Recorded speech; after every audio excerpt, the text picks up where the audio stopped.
Respected CEO and Secretary, Dr. P. Krishnagumar, sir.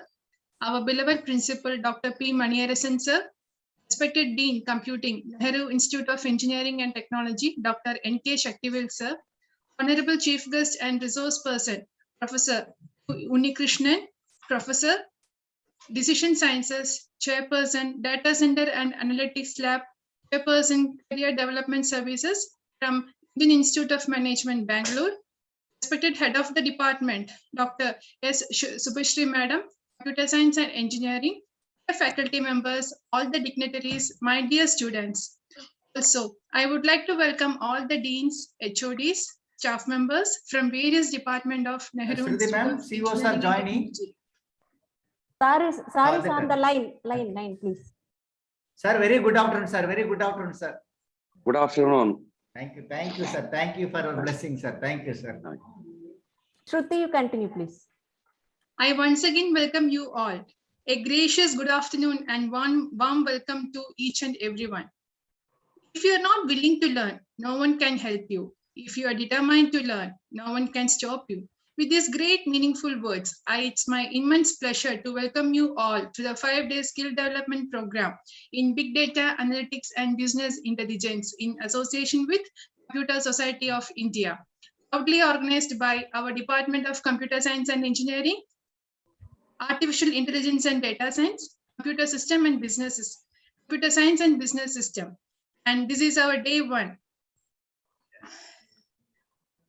A teacher is like a lamp of knowledge who shines brightly in the knowledge and power and let others light their candles at it. The duties of a teacher are neither few nor small, but they elevate the mind and give energy to the character.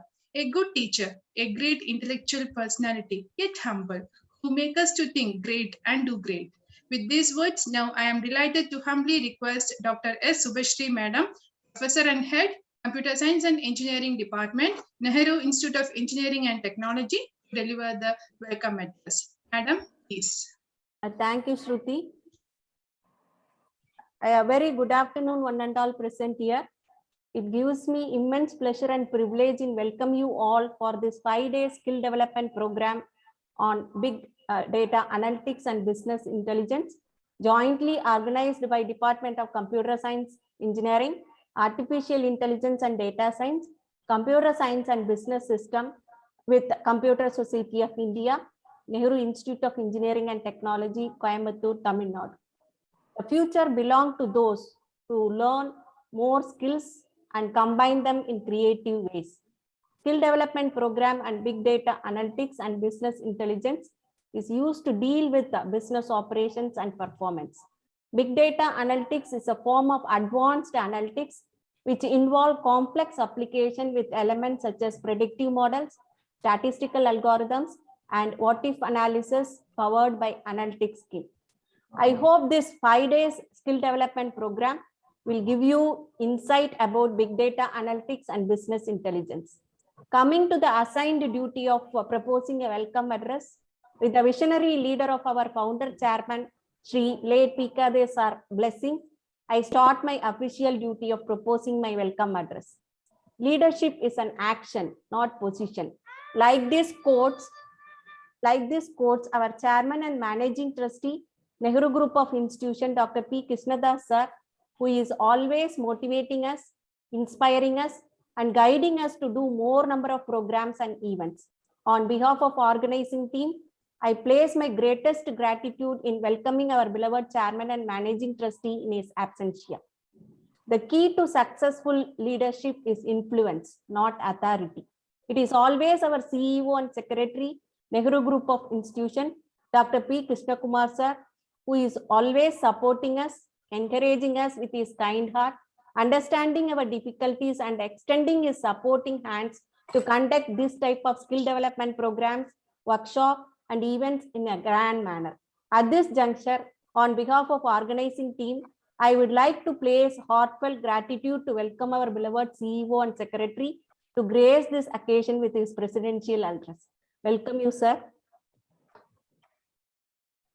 A good teacher can inspire hope, ignite imagination, and instill a love of learning.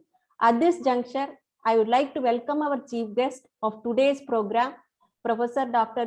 Dineshkumar, Professor, Decision Sciences, Chairperson, Data Center and Analytics Lab, Chairperson, Career Development Services, IIMB Chair of Excellence, Bangalore, who readily accepted our invitation to bless us with his inaugural address and continuously by his talk on artificial intelligence. Without any hesitation, Sir is, in spite of his busy schedule, accepted our invitation and bless us with his presence. Thank you very much, sir. And I welcome you on behalf of organizing team. I wholeheartedly welcome Dr. Sir, we welcome you, sir. Thank you. Sir, thank you. Thank you. Sir, please see our CEO, sir, most respected CEO, sir, on board. Yeah, Please, sir. Please, sir. Thank you, sir. You are a great support from IIM. It is a great support to our institute. Thank you, sir. Thank you, sir. Thank you. Thank you. I wholeheartedly welcome Dr. P. Maniarasan, Principal, Nehru Institute of Engineering and Technology, who is always motivating and insisting us to conduct such events periodically in the department. On behalf of organizing team, I extend my warm welcome to Dr. P. Maniarasan, Principal, Nehru Institute of Engineering and Technology. I welcome you, sir. At this juncture, I also extend my warm welcome to all the speakers who are going to enlighten us for continuous 5 days for their with their innovative and resourceful speeches. Without participants, no program will have success. I extend my warm welcome to all participants from all over India.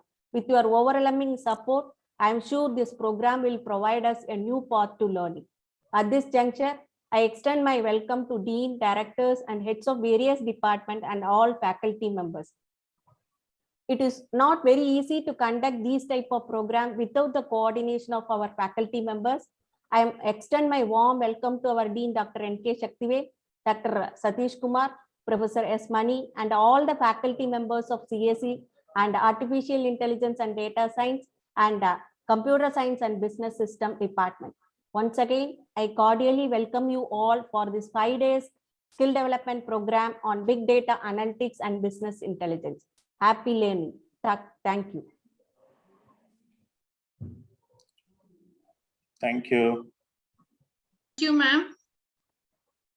A man of wisdom, a person who needs no introduction, a leader in the society, a great intellectual, but a good friend of both staff and students, the guardian angel of Nehru Group of Institutions. He is none other than our most dignified CEO and Secretary, Dr. P. Krishnagumar sir, who is a man of courage and a role model for most of young students. One can learn how to achieve success by demonstrating professionalism and perfection coupled with utmost humanity from him. He is the soul of our Nehru family and knows the value of education and organizes different programs for the upliftment of the college, our students, and the society. I consider this as a proud moment for me to have this opportunity to humbly request our dearest sir to give the presidential address. Sir, please. Good afternoon to all. At the outset, I feel privileged and honored to be part of this 5-day skill development program on big data analytics and business intelligence. I really thankful to our chief guest, who is also session is going to handle by Professor Dr. Dineshkumar, Professor of Decision Sciences, Chairperson, Data Center and Analytic Lab, Chairperson of Career Development Services, IIM Bangalore. It's a great occasion for all of us to listen to hear from great professor who is really contributing for our entire world or entire country, or especially on a teaching fraternities. The coordinator, the convener of this program, Professor Dr. S. Subhasri, Professor and Head CSE NIET, our co-patron Dr. N.K. Sakthivel, Dean Computing NIT, and our most respected principal, Dr. Maniarasan, and Professor Mani, who is also part of this 5-day faculty program. This is more impressive because we have good number of participants who are really interested to continue their learning, upskill their knowledge, to see that they also be part of the change which world is now coming across.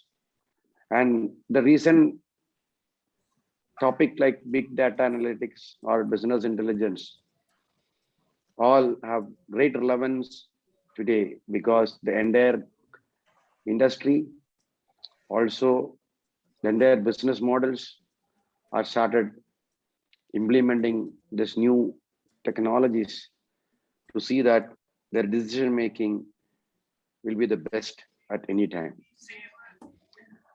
I really appreciate all the participants, and also I congratulate the entire team of NIET for coming forward for a 5-day program.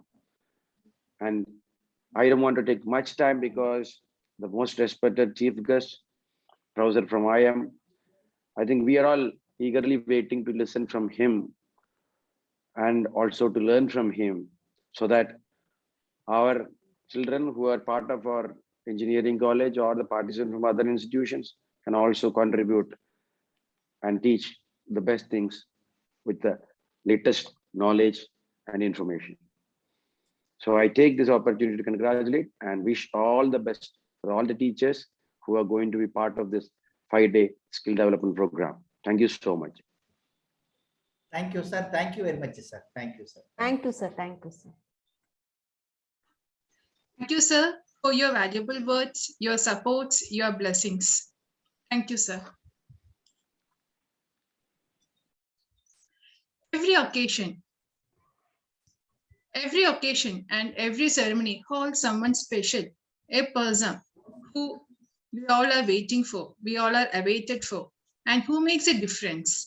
And I'm extremely happy to say that we have you to present before you our dearest chief guest, most dignified chief guest, Professor Dineshkumar, Professor, Decision Sciences, Chairperson, Data Center and Analytics Lab, Chairperson, Career Development Services, IIMB, Chair of Excellence from Indian Institute of Management, Bangalore. So let me give you a small introduction about our chief guest. Mr. Dineshkumar's research interest includes business analytics and big data, artificial intelligence, machine learning, deep learning algorithms, etc.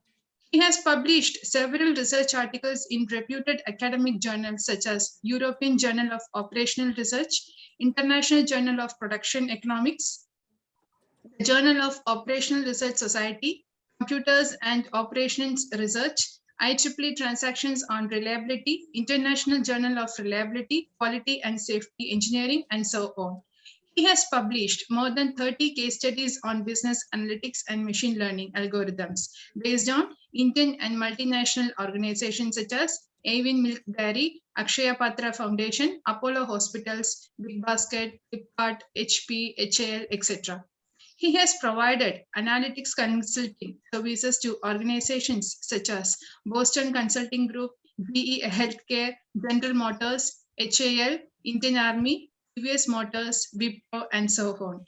He has conducted in-house training program on analytics for several organizations, including Accenture, Aditya Birla Group, Allianz, Ashok Leyland, Bank of America, Cisco, Fidelity, Honeywell, and ITC Infotech. He has authored a book titled Business Analytics, The Science of Data-Driven Decision Making, which is published in 2017 by Wiley. I consider it as a proud moment for me to have this opportunity to humbly request the respected sir to give the inaugural address. Sir, please. Thank you. Thank you for a wonderful introduction. Can you give me permission so that I can share my slides? I already made you as a host, please. Okay, sir. fine. You have made me as a host. Okay, thank Yeah, you. yeah, yes. Yeah, right. So, good afternoon, everybody. It's a very, a pleasure to share my kind of work with all of you. And I've been working in this domain for a long time, almost 15, 20 years. The domain itself has changed a lot. So I don't know how many of you are familiar with artificial intelligence and machine learning, deep learning, and how they are related and so on. So what I'm going to do is I'm going to first introduce, and then I will share two case studies that I worked on, given the time restrictions that we have. And probably time permitting, we can take some Q&A and so on. So the first thing is, I know there's a lot of buzz around artificial intelligence. One of the famous quote is by Andrew Ng, who is a professor at Stanford University, and he once said that artificial intelligence is the new electricity. So basically, why he was why he was comparing artificial intelligence to new electricity is that if you look at early 20th century and late 19th century and so on, the economic activity was completely driven by electricity. So if not for electricity, most of those economic developments may not have happened, right? So factories become big and a lot of products were created, and the wealth of many countries also increased over a period of time, right? So what we are seeing is that the next round of economic development or wealth creation will happen through artificial intelligence. So that's why he was saying that artificial intelligence is new electricity. Recently, there was an address by Google Sundar Pichai. Just listen to it and you understand why artificial intelligence has become or likely to become so big. Just listen to this video. Last year at Google I/O, we announced Google AI. It's a collection of our teams and efforts to bring the benefits of AI to everyone. And we want this to work globally, so we are opening AI centers around the world. AI is going to impact many, many fields. And I want to give you a couple of examples today. Healthcare is one of the most important fields AI is going to transform. Last year, we announced our work on diabetic retinopathy, which is a leading cause of blindness, and we use deep learning to help doctors diagnose it earlier. And we've been running field trials since then at Aravind and Sankara hospitals in India, and the field trials are going really well. We are bringing expert diagnosis to places where trained doctors are scarce. It turned out, using the same retinal scans, there were things which humans quite didn't know to look for, but our AI systems offered more insights. Your same eye scan turns out holds information with which we can predict the 5-year risk of you having an adverse cardiovascular event, heart attack or strokes. So to me, the interesting thing is that more than what doctors could find in these eye scans, the machine learning systems offered newer insights. This could be the basis for a new non-invasive way to detect cardiovascular risk. So let us try to understand what Sundar Pichai was saying, right?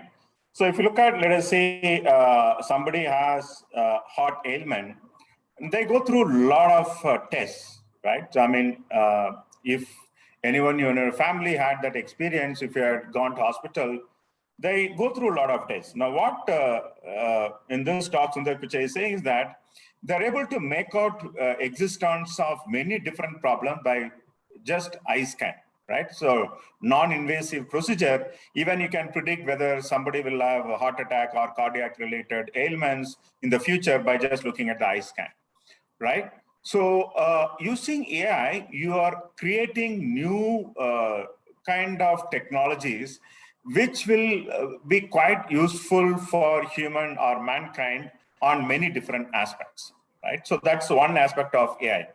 The other aspect of AI, if you look at companies that are performing well, so we call them as high-performing companies, right? And there are also companies which are low-performing companies. They may not be making profit, and they're very poor when it comes to making profit and so on. And there was a study which was done in 2010 by a group of scientists, and they were trying to figure out what makes a high-performing company. So what is the DNA of high-performing company?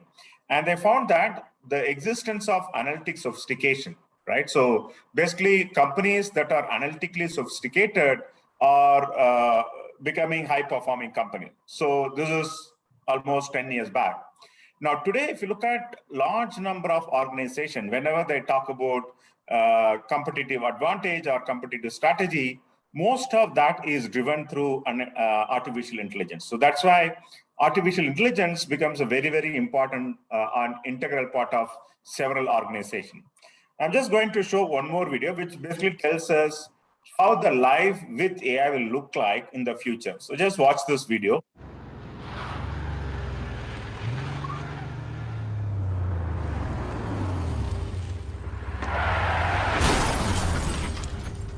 No. It's just construction. That's all. No. I'm not driving. Are you okay? Yeah, you? I'm good. Oh, no, not you. Listen, I'm gonna have to call my agent. Mr. I'm gonna get Burton? right back to you. Mr. Burton, this is Insure Corp. We've received sensor data that indicates you were in an accident. Are you injured in any way? I'm not injured, no. Is anyone else injured? I don't believe so. Okay, where's my agent's number? We have pinpointed your location and we are showing your car is not drivable. So we are dispatching an Uber car to take you to your destination. That would be great. I'm pressing 1. English. E-N-G-L-I, English. May we give your coordinates to our appraiser drone to perform the appraisal? Absolutely.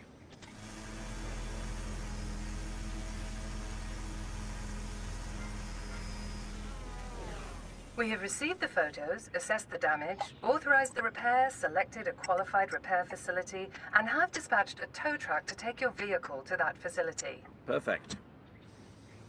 Yes, hi, this is...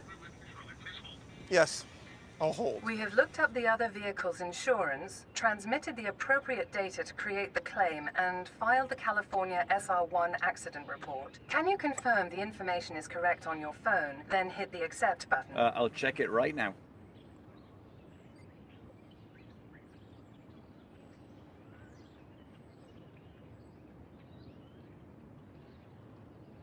Okay, all done. Thank you.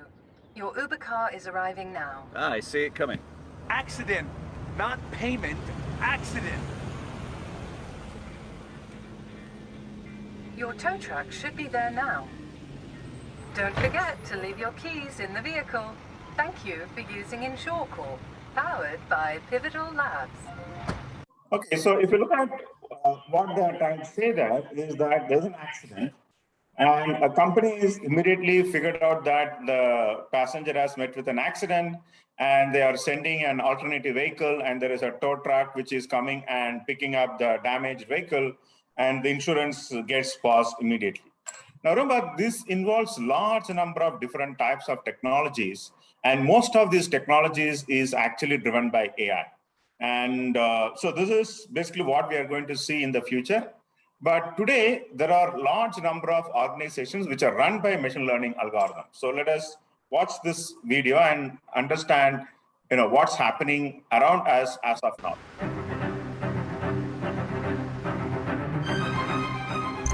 I think we're just starting to realize the full potential of algorithms. And I have one more place I want to visit, which I'm told will give me a glimpse of just how much they're able to do for us.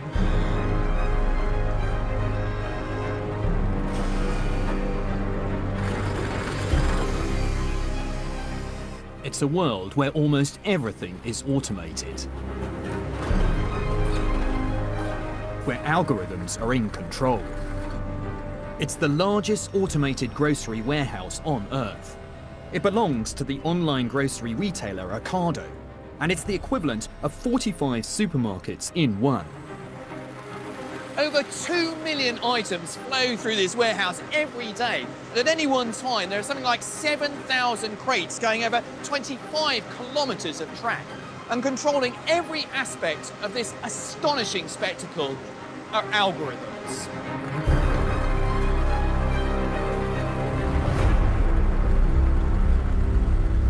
Each of those red crates is part of a customer order, and they may go on from here to find other items that they want across the warehouse until they're eventually finished, loaded onto a van, and then driven out by our routing systems on a route which is, in many ways, is solving problems like the traveling salesman problem. I mean, there are decisions being made all over the place. There's a red crate goes this way, then that way. Well, the complexity behind all of this is beyond what any human could control or solve, and that is where these algorithms, these problem-solving techniques come in to overcome those challenges.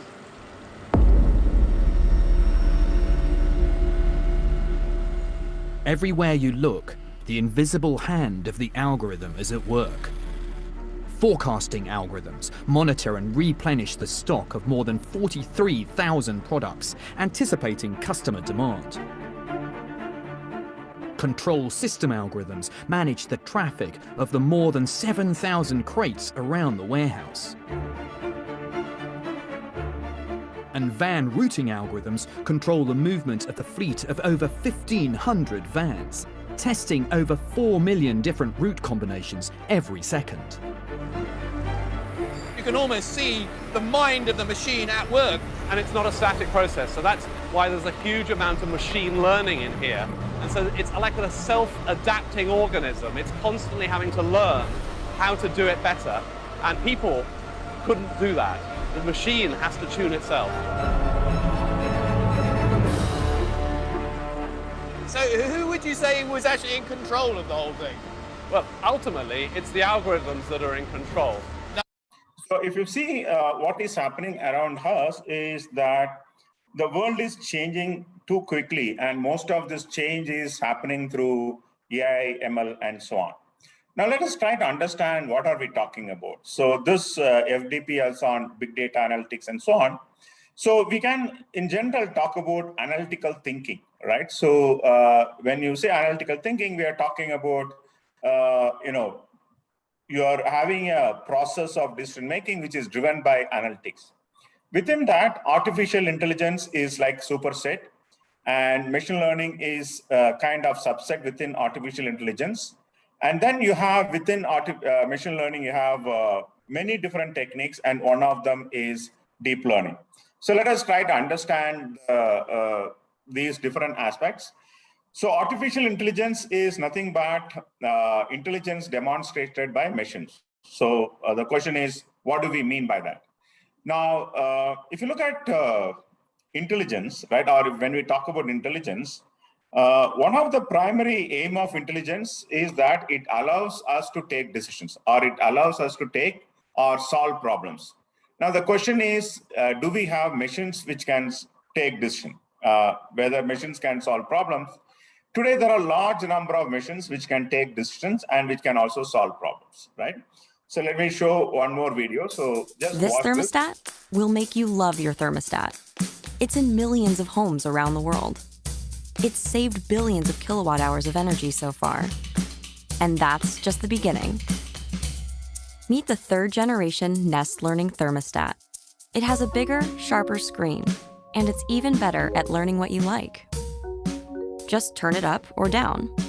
It will catch on after a few days and create a personalized schedule for you. That's how the Nest Thermostat saves energy. In real homes with real families, it saved so much energy, it paid for itself. To save even more, just follow the leaf. Nest even turns itself down when you leave the house. And you can... Okay, so this thermostat is actually developed by a company called Nest, which was bought by Google in 2014. So it is able to take the decision whether to increase the temperature or decrease the temperature, switch on AC, switch off AC, and so on. And it's a very simple kind of decision-making system. But then today we have, large number of robots which can take complex decisions. So basically, when we talk about artificial intelligence, we are talking about systems that can take decisions like how humans take decisions.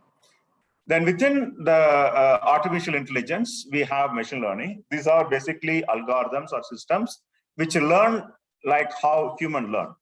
Now, when we say learn, we are talking about a task. Let us say I want to learn to play tennis, or I want to play guitar. So there is a task involved. And then we go and practice so that we learn, right? Like that, machine learning algorithms also, we assign a task. So this task could be, let us say, forecasting demand for next month for a product, or what a customer is likely to buy in his or her next purchase. So that's how the recommender systems came into picture. And you can have so many other kind of questions. So that becomes the task for machine learning. And machine learning algorithm learns with every data that we give it to the algorithm. So let us watch this video and understand how machine learning algorithms work. Professor Chris Bishop is interested in developing the concept of machine learning even further. To create algorithms that can learn just like we do, directly from experience. So this demonstration, I think, illustrates the direction that algorithms will go in the years ahead. Okay, I can see a lot of films up here. So what's the algorithm going to do? What we've got is a couple of hundred of the most commonly watched films. And what it's going to do, it's going to learn about your personal likes and dislikes, okay? Now, it's already been trained, so it's a machine learning algorithm behind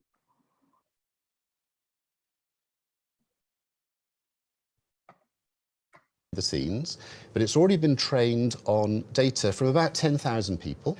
What it's going to do now is to learn about your preferences. Now, at the moment, it knows nothing about you. So these films are just arranged at random on the screen.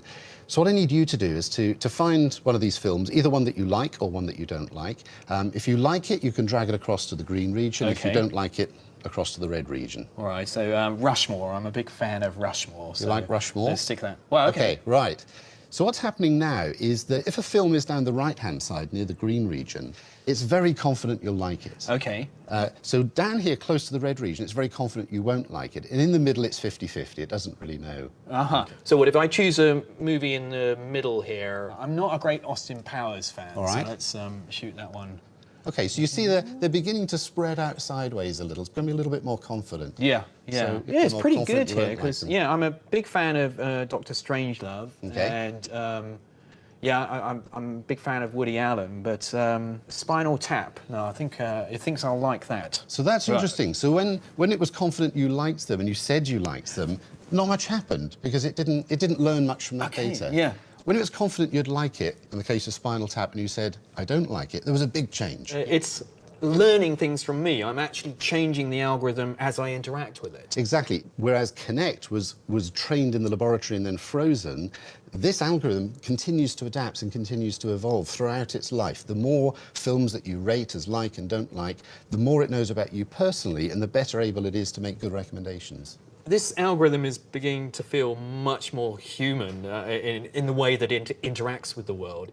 Is that your aim, to find a way to produce algorithms a bit like the way that we Exactly. negotiate It's a step down that very long road to producing machines that really are as capable as the human brain. We've got a long way to go, but this is a small step in that direction because it's not fixed anymore. It's now continuing to learn just the same way that we continue to learn sort of in our daily lives. Okay, so if you look at what's happening there is that based on the purchase of a customer, this algorithm learns what the customer will like and do not like, and it starts recommending. If you look at Amazon's website, whenever you buy, it starts recommending. And there was a study by McKinsey a few years back, and then they claimed that 35% of Amazon's revenue is generated through recommender systems, right? You can imagine how huge that will be if 35% of the revenue is coming from just one algorithm. Now, when we come to deep learning algorithms, these are basically algorithms that imitate the human brain. So each of us have about 100 billion neurons, and it's a massive network of computers. So we are trying to create algorithms that will imitate human brain. If you look at complex, problems like, you are trying to develop autonomous car, which involves recognizing images and videos in real time. So all those systems are actually developed through deep learning algorithm, right? So let us try to understand how do organizations do analytics project, right? Whenever somebody talks about analytics project, there are three main components. The first one is business or social context. So we need to understand well about the business context. So that will allow us to ask the right question, right? For example, did you know that interesting case? I'll just tell the case, which is about retail chain called Target. It's one of the largest retail chain in US. And in 2002, they hired a statistician. His name was Andrew Cole. And after he was hired, and after initial discussion, the marketing team met him, and then they asked him, can you, we have a lot of customers coming and buying products, and can you figure out among these customers who is pregnant, right? Now, let us make this kind of two-way instead of just I am talking. Now, why do you think our target wanted to know whether somebody is pregnant or not? Can anybody type in the message, or if you're allowed to talk, can you do that? Or you can actually message in chat. Why do you think they wanted to know whether somebody is pregnant or not?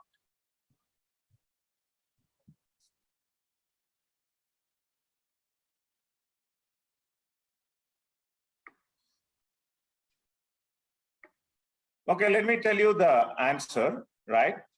If you look at among all different types of customers, okay, pregnant women are the most price insensitive. So as long as they can afford, they're going to buy the best product they need. Okay, so that's why it is important, because for any retail store, it is important to get or know whether somebody is price sensitive or not. Okay. Now, let us say you come to know that somebody is pregnant through some algorithm, right? Based on what and all they're buying. And you have to be very careful how you use that algorithm, because you cannot just send them an email saying that, congratulations, I know you're pregnant, right? So that will not work. So you have to be intelligent in using that information. So let us try to understand through this video how Target actually used that information about whether somebody is pregnant or not. Did you know that by studying shoppers' habits, companies can predict what you want to buy? And sometimes that's a problem. A few years ago, for instance, a father walked into a Target store in Minnesota, clutching an advertisement. He started yelling at the manager. "Did you send this to my daughter?" he asked. The ad contained all these coupons for baby clothes and bottles and formula and cribs. "She's still in high school and you're sending her ads for baby clothes?" he screamed at the manager. "Are you trying to encourage her to get pregnant?" The store manager apologized, and a few days later called the guy to apologize again. The father was somewhat abashed. "It turns out there's been some activities in my house that I wasn't aware of," he told the manager. "I had a long conversation with my daughter. She's due in August. It turns out I owe you an apology." Target had created a computer model that could figure out which shoppers were pregnant just by studying their shopping habits. Identifying pregnant women is the holy grail of retail. People with new babies are so tired that if you can get them inside your doors to buy bottles and formula, they'll end up buying everything else they need as well. And if a new parent starts shopping at Target, they'll keep coming back for years. So how did Target start marketing to parents before the baby arrived? Lots of people buy lotion, but a Target data analyst noticed that women on Target's baby registry started buying very large quantities of lotion in about their second trimester. Someone else noticed that in about their 20th week, pregnant women started loading up on vitamins. By crawling through the data, Target was able to identify about 25 different items that, when analyzed together, would allow them to predict if someone was pregnant. Target's program was so accurate that it could assign almost any regular shopper a pregnancy prediction score. But the problem with all this data, as the father in Minnesota demonstrated, is that Target couldn't let on how much they knew. After all, shoppers might get a little bit upset if they received an advertisement making it clear that Target was studying their reproductive plans. So how did Target solve this problem? They started mixing in ads for bottles and formula with other products that had nothing to do with pregnancy, like lawnmowers and wine glasses, things that they knew a pregnant woman wouldn't necessarily be interested in. As a result, the baby ads looked random, and it worked. Women started using the coupons, and Target's mom and baby sales exploded. The lesson? Habits matter. And we can either choose to. So basically, that one algorithm increased the mom and baby product sales at Target by more than $1 billion. So just one algorithm, $1 billion, right? So this is what AI and ML can do, or analytical models can do. And let me give you an example from India. So some of you may be customers of Big Basket. And whenever you enter the Big Basket site, if you have a registered customer, you see something called Smart Basket on the left-hand side screen. And after you add items to the cart, and when you are about to check out, it'll ask you a question, did you forget? So these, at least few things. Now, the thing is, why should Big Basket care whether you forgot something or not, right? Now, there are a few important reasons why they ask. Now, this is an online grocery store, and it is very, very common for us to forget grocery items. In fact, there is a statistics which says around 30% of us at least forget one or two items that we want to buy when it comes to grocery purchase, because we don't remember whether the salt is at home or milk at home, and even tur dal and so on. So what happens is that, suppose, let us say somebody forgets to add the item that they wanted to buy, and they remember after 4 hours or 5 hours. So now they may do two things. One is they come back again to the portal and place another order for the forgotten item. Now what is happening is that companies like Big Basket has to make 2 visits to the same customer because of the forgetfulness of that customer. Or the customer may go to a nearby store with an objective to buy the forgotten item. Now, since they're already in the store, they are going to buy more items. That means there'll be less future items for Big Basket. So it affects both their revenue as well as the cost. So that's why they are asking this question, did you forget, right? And the second component of analytics is technology. So you need to have the right technology. That means you have to collect data, you have to retrieve data, store data, analyze the data to build the models, and finally deploy it. And the third one is data science, which is the algorithm. So you can have regression, logistic regression, deep learning algorithm, neural networks, all those algorithms that come under data science. Right, so now let us look at how organizations use analytics. There are 3 major components. One is descriptive analytics, which is heavily into data visualization. So a lot of companies use visualization to gain insight. Then you have predictive analytics. This is where algorithms such as regression, logistic regression, random forest, and all gets used. And then you have prescriptive analytics, where you use optimization techniques such as linear programming, integer programming, and so on. So how these 3 are connected? So the descriptive analytics looks at the data and tries to understand what happened in the past. And predictive analytics is about what will happen in the future. And prescriptive analytics talk about what action to take. So these are the 3 components of analytics. Now, one of the important kind of roadblock for analytics is whether we have reliable data. Many times the data may not be reliable, especially if it is coming from social media and so on. And sometimes people also manipulate the data. For example, if you look at this guy was voted as the most kind of influential person of the past 2000 years based on an online poll. Now, many of you may not even recognize this person, right? He was a player who was playing for football team Manchester City in 99-2000 season. Now, this poll was conducted in year 2000. And there were so many contestants. So Jesus Christ came second. Karl Marx came third. This guy's name is Jamie Pollock. He came first. Now, what was happening was that there was a football match between Manchester City and Queen's Park Rangers. And both of them were in a tough situation. If they don't win, they will be relegated, right? And while the match was going on, this is what happened. So now the ball is with Jamie Pollock. He puts that wonderful goal. Now, only problem with that goal was it is a same side goal, right? With all that effort, he put a self goal. So because of this, the match ended in a 2-all draw. And because of this reason, Manchester City was relegated to Division 2 and Queen's Park Rangers remained in Division 1. So this poll was immediately after that. And when the poll was going on, all the fans of Queen's Park Rangers went and voted for Jamie Pollard.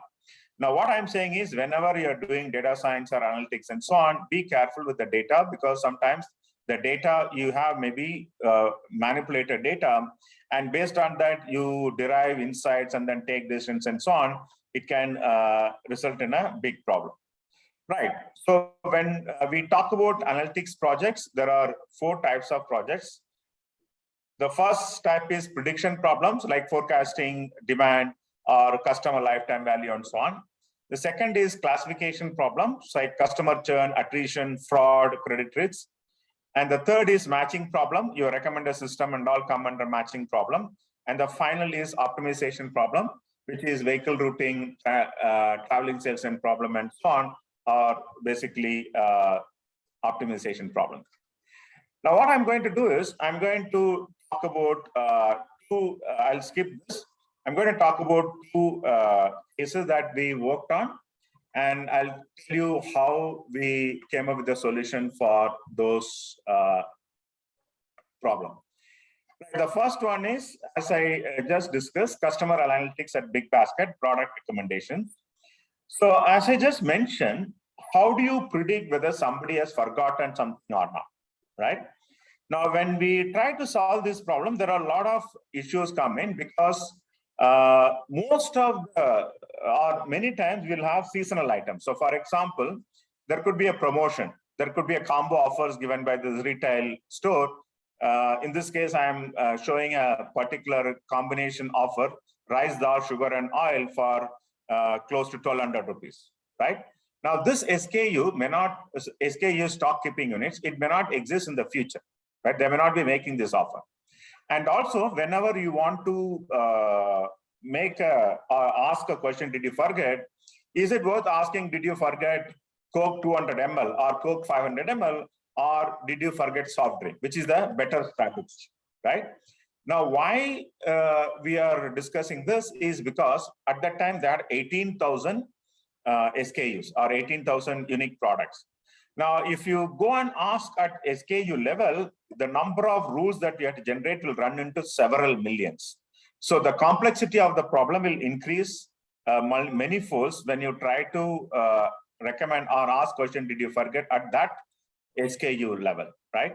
And also a lot of customers would have purchased very less number of products. So in this data set, more than 50% had less than 5 orders. And so that becomes what we call as cold start problem. That is, we don't have enough data to make the prediction. So what we did, I'll skip math. We use Google's page ranking algorithm. Now, what Google's page ranking algorithm does is, so whenever in Google we enter a keyword, it looks at all the websites that are relevant, and then it arranges them in an order of most relevant. So basically what we did is that for each of these customers, we, before the customer enters and starts placing order, we rank order the items based on their preference for that particular customer. So how it works is you look at different baskets. So different baskets are nothing but different transactions done by the same customer. And what are the different items in that basket? And I try to understand what kind of relationship exists between the product that they are buying. So this is how we created the rank. I'll not get into the math because it will take almost 2 hours to explain the math. So it simply uses Markov chain to understand the rank order of the products for each customer. So how do you find the network probability in a Markov chain? So basically use how many times the customer has purchased product 1 and 2 together over all other combinations the customer has purchased. And you come up with this network. From this network, we can derive which items are most important for them and which items are least important for these customers. And when they start adding the item to the basket, it actually creates a subset from which it is going to ask the question, did you forget this item or not, right? So when we looked at the test data, so it was giving quite good accuracy. In fact, in 73% of the cases, the customer were picking at least 3 out of 5 items recommended by them. Now, if you do a simple calculation, it amounts to almost some 40 crores revenue just on this algorithm alone. Now, this is long time back. So imagine the scale of operation has increased, so it can run into several crores. So this simple algorithm can generate a lot of money for this particular company, right? Now, the next is I'm going to talk about, so we talked about one commercial enterprise. Now I'm going to talk about problem which is relevant for most citizens of India, which is called neonatal sepsis. So sepsis is an infection of the blood. And when it happens in the newborn babies, it's kind of dangerous. And basically, it can lead to the death of the baby. Now, India is one of the largest reported cases of neonatal sepsis, and the mortality rate is about 25 out of 10,000 births. Now, this is highest in Southeast Asia. The only country which is worse than India is Afghanistan.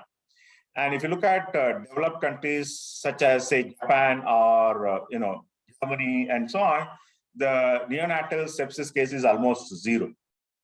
So the question is, how do we predict before the baby gets sepsis, and how we can prevent the baby?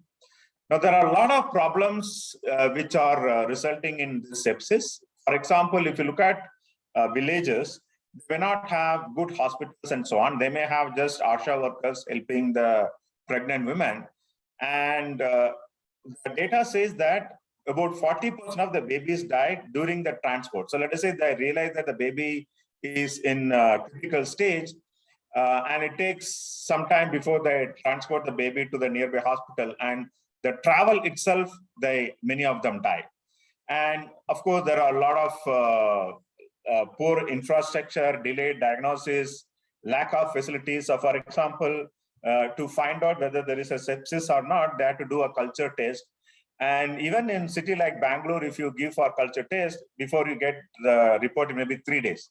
Now, in case of newborn babies, if they're in a village, and it may take 1 week before they get the test, the result.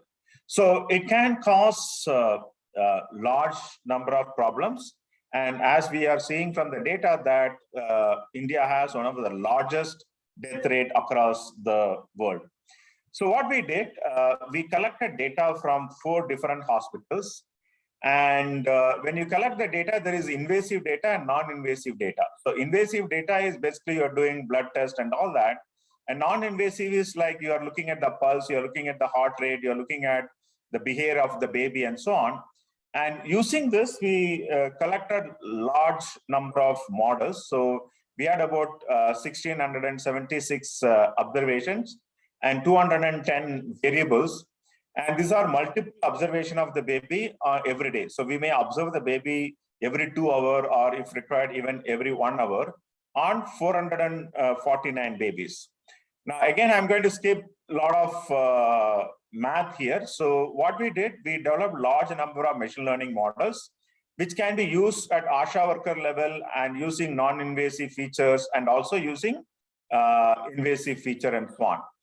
And this model was able to predict with 80% accuracy of whether the baby is having sepsis or not, which amounts to saving large number of babies, because it is very, very important that the diagnosis is done at kind of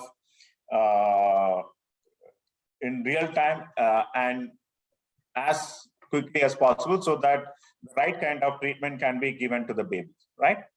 So what we are seeing is that the AI is changing the world, and large number of applications are coming out.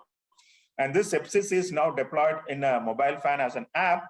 So even ASHA workers can use that to diagnose whether the baby is exhibiting any kind of bacterial infection or basically the sepsis, which can lead to multi-organ failure, and finally it can lead to the death of the baby, right?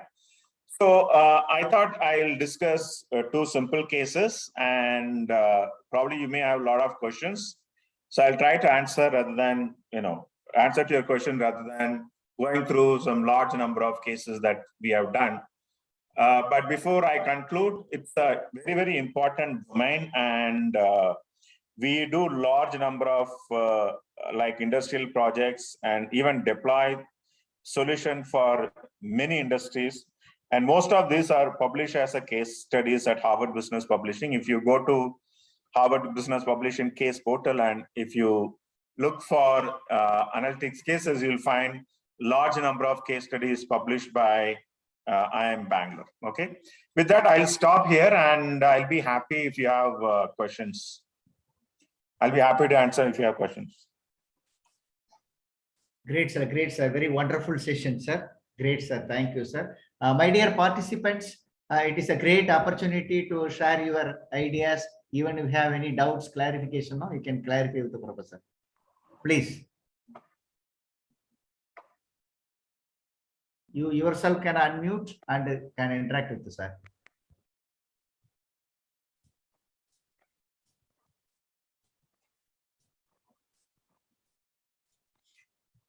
You can also type in the chat.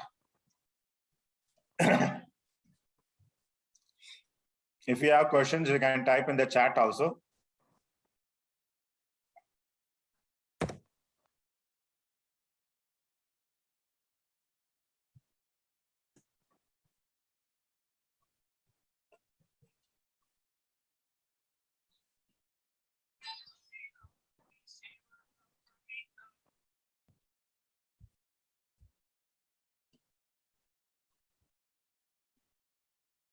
Anyone with any questions?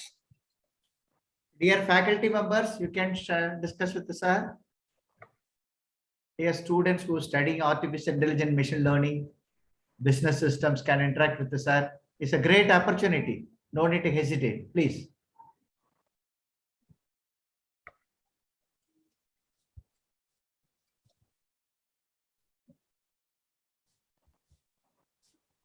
Sir, good afternoon, sir. I am Mani CS Singh, sir.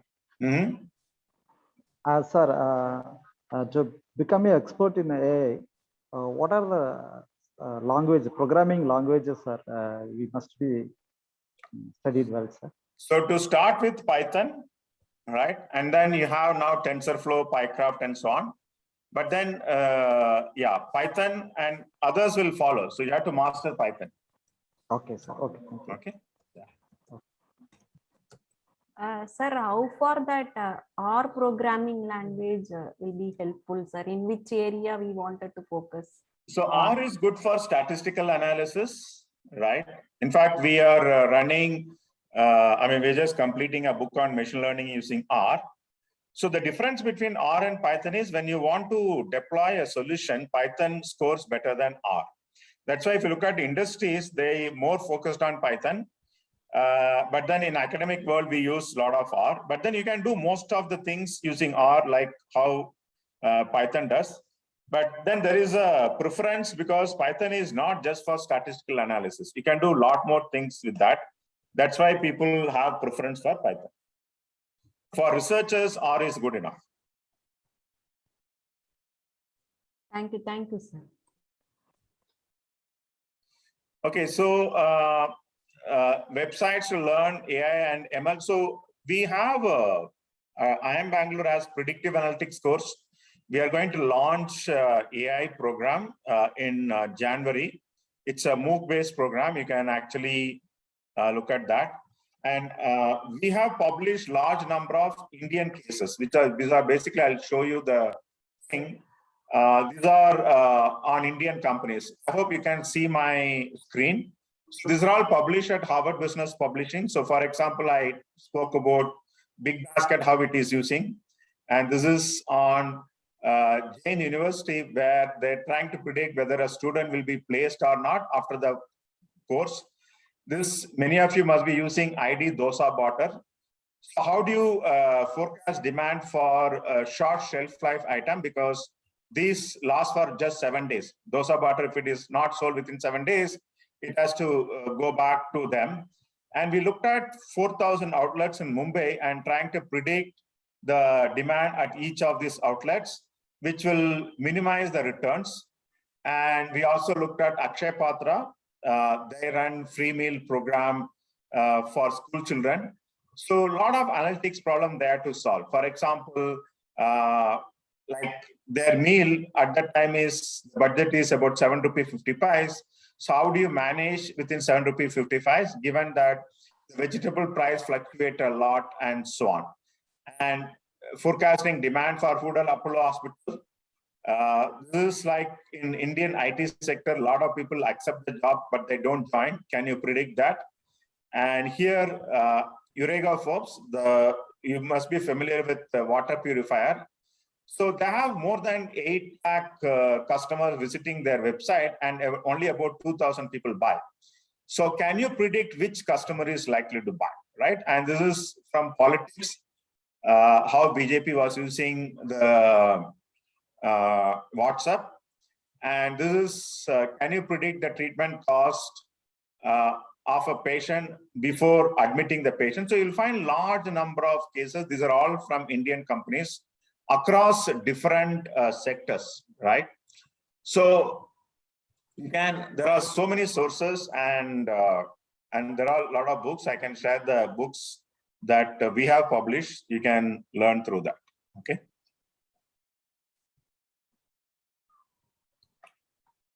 Great, sir. Great, sir. Yeah. Dear participants.